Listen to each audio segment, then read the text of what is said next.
नमस्कार बंधुरा श्रीकृष्णेर दास चैनेले आपनादेर स्वागत जानाई। आपनादेर सामने थाका बाबार एई छवि स्पर्श करुन। बाबा निजेई बोलबेन आपनार भाग्य। बाबार ओपर यदि आपनादेर सम्पूर्ण विश्वास थाके तबेई आपनारा बाबार छवि स्पर्श करुन। এই ভিডিওটি যদি আপনার সামনে এসে থাকে তাহলে আপনি খুবই ভাগ্যবান। বাবা লোকনাথের অশেষ কৃপা এবং আশীর্বাদ আছে আপনার ওপর। আপনি যদি কোনো কষ্টে থাকেন, বিপদে থাকেন কিংবা রোগ জ্বালায় কষ্ট পাচ্ছেন, এর থেকে কিছুতেই বেরোতে পারছেন না, তাহলে আপনাকে একটি কাজ করতে হবে। সেটি হলো আপনাদের সামনে দৃশ্যমান বাবার যে কোনো একটি ছবি স্পর্শ করুন। জানুন বাবা আপনাদের জন্য কি নির্দেশ করছেন। বাবা আপনাকে পথ দেখাবে। তো যারা বাবার 1 নম্বর ছবি স্পর্শ করেছেন তাদের জন্য বাবা কি বলছেন? বাবা বলছেন, মনে হয় কেউ নেই, কেউ বুঝতে পারছে না আমার যন্ত্রণা। জীবনে শুধুই সমস্যা আর সমস্যা। দুঃখের পাহাড় যেন ভেঙে পড়ছে একের পর এক জীবনে। নেই কোনো শান্তি, একদিকে অর্থের অভাব তো অন্যদিকে অসম্মান, অপমান, যেন নিজেকে দিন দিন খুব অসহায় মনে হচ্ছে। কেউ কি নেই এই সমস্যায় পথ দেখাবার, নতুন করে বাঁচার আলো দেখাবার? যাদের জীবনে এই রকম সমস্যায় জর্জরিত তাদের জন্য বাবা বলেন, সুখ দুঃখ নিয়েই তো জীবন, এটাই তো প্রকৃতির নিয়ম। দেখ না, অমাবস্যা পূর্ণিমা যেমন, আর তেমনি মনের খারাপ ও ভালোও আছে, তাই কখনো চিরস্থায়ী নয়। বাবা বলেন, কখনো ভয় পাবি না।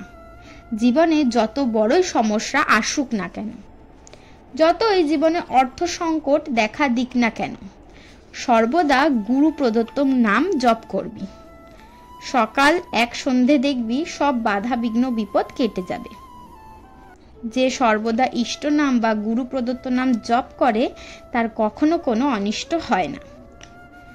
তাই বন্ধুরা, জীবনে আপনার যখন কোনো অর্থ সংকট দেখা দেবে কিংবা জীবন সমস্যায় জর্জরিত হয়ে আসবে, তখন বাবার বলা এই একটি কাজ আপনারা অবশ্যই করবেন। এটি হলো গুরু প্রদত্ত নাম জপ করবেন। দেখবেন বাবার কৃপায় আপনাদের সকল কষ্ট লাঘব হবে। তবে সম্পূর্ণটাই করবেন বাবার ওপর বিশ্বাস রেখে। এবার চলুন জেনে নেওয়া যাক যারা বাবার 2 নম্বর ছবিটি স্পর্শ করেছেন তাদের জন্য বাবা কি বলছেন। বাবা বলেন, তোরা যদি রোগ জ্বালায় কষ্ট পাস তবে শোন, ভয় পাস না, সব অসুস্থতা কাটিয়ে উঠতে পারবি। তবে এই একটি কাজ করতে হবে তোদের প্রতিদিন। যদি করিস তবে ঈশ্বরের আশীর্বাদে তোদের শরীরে সব রোগ জ্বালা যন্ত্রণা দূর হয়ে যাবে। বাবা বলেন, শরীরে অসুস্থতা তো আসবেই, তবে ভয় পাবি না। ঈশ্বরকে এক মনে ডাকবি, ভয় নেই, ভগবানকে খুব করে ডাকবি। এমনই ঠাকুরের ওপর অর্থাৎ ঈশ্বরের ওপর ভরসা রাখবি। বাবা বলেন, বিশ্বাসে মিলায় বস্তু, তর্কে বহুদূর। ঠাকুরের কাছে মনের কথা জানিয়ে প্রার্থনা করবি। মনের কথা সর্বদা খুলে বলবি, দেখবি সব ঠিক হয়ে যাবে। ঠাকুরের নামে সব রোগ জ্বালা দূর হয়ে যায়। তো বন্ধুরা, আপনারা যদি তার সাথে সাথে বাবার এই মন্ত্রটি জপ করেন তাহলে দেখবেন আপনার শরীরে সব জ্বালা যন্ত্রণা, রোগ জ্বালা সবকিছু দূর হয়ে যাবে এক লহমায়, বাবার কৃপায় এবং আশীর্বাদে। তবে সেই মন্ত্রটি আপনারা জপ করবেন পুরো বিশ্বাস এবং ভক্তির সঙ্গে। তো মন্ত্রটি হলো, জয় বাবা লোকনাথ, জয় শিব লোকনাথ, জয় ব্রহ্মা লোকনাথ, জয় গুরু লোকনাথ। এবার চলুন আমরা জেনে নেব যারা বাবার 3 নম্বর ছবি স্পর্শ করেছেন তাদের উদ্দেশ্যে বাবা কি বলছেন। বাবা বলেন, তোরা যদি দীর্ঘায়ু হতে চাস তাহলে তোদের সদাচার, ঈর্ষাহীন, শ্রদ্ধাশীল, সত্যবাদী, ক্রোধবিহীন ও সরল স্বভাবের হতে হবে। বাবা বলেন, বিপদ এলে ধৈর্য ধরতে হবে। ধৈর্য মহতের গুণ। নিজেকে কখনো একলা ভাববি না। রণে বনে জলে জঙ্গলে যখনই বিপদে পড়বি আমাকে স্মরণ করবি। আমি তোদের সাথে থেকে পাশে থেকে তোদের রক্ষা করব। অমাবস্যার পর যখন পূর্ণিমা আসে, অন্ধকারের পর যখন আলো আসে, ঠিক তেমনই জীবনে নানা রকম সমস্যা আসবে, তবে তা হবে ক্ষণিকের জন্য। তোরা কিন্তু একদমই ভয় পাবি না। ঈশ্বরের ওপর ভরসা রাখবি। সৃষ্টিকর্তার ওপর বিশ্বাস রাখলে কি হয় জানিস? তিনি তোকে টেনে তুলবেন, নতুবা তোকে সাঁতার শেখাবেন। আর জানিস, কর্ম মনে তাপের সৃষ্টি করে, আর তাই হলো পাপ। আর যে কর্মের মধ্যে দিয়ে মনে শান্তি আসে, প্রফুল্লতা আসে, তা হলো পূর্ণ এবং সর্বতুল্য।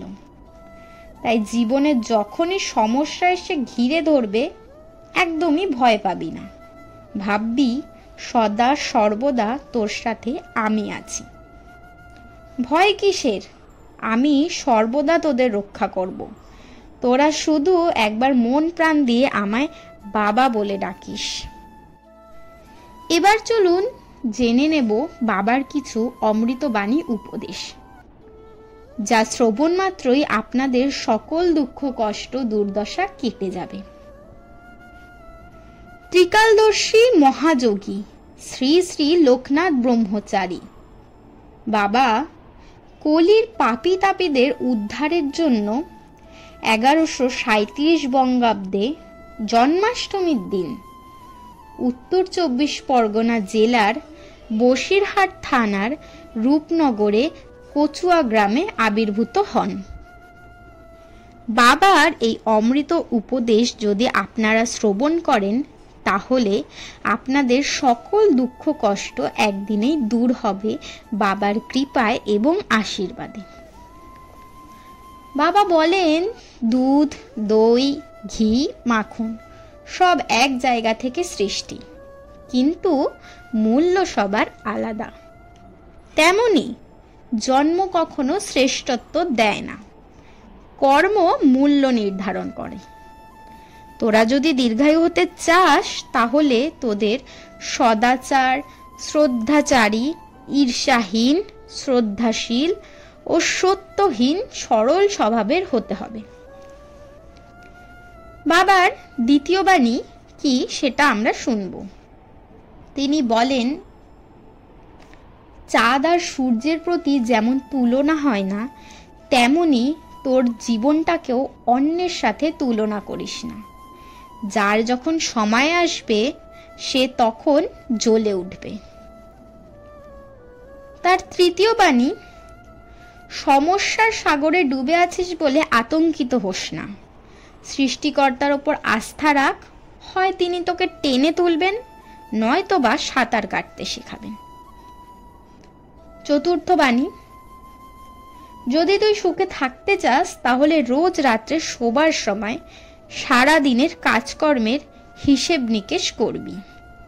ভালো কাজ কি করেছিস আর মন্দ কাজ কি করেছিস সেটা ভেবে মন্দ কাজ আর যাতে না হয় তার জন্য দৃঢ় প্রতিজ্ঞ থাকবি। বাবার পঞ্চম বাণী, মন্ত্রের শুদ্ধাশুদ্ধি বিচার করা শিষ্যের কর্ম নয়। গুরু যা বলছেন বিনা দ্বিধায় তা জপ করে যাওয়াই শিষ্যের কর্তব্য। এই ছিল আমাদের আজকের বিষয়। যদি আপনাদের লোকনাথ বাবার উপর বিশ্বাস থেকে থাকে, তবে আপনাদের সাথে ভালো কিছু ঘটবেই। আর যদি আপনাদের ভিডিওটি ভালো লেগে থাকে, তবে অবশ্যই লাইক, কমেন্ট, শেয়ার, সাবস্ক্রাইব করবেন। আজকের জন্য এতটাই। নমস্কার।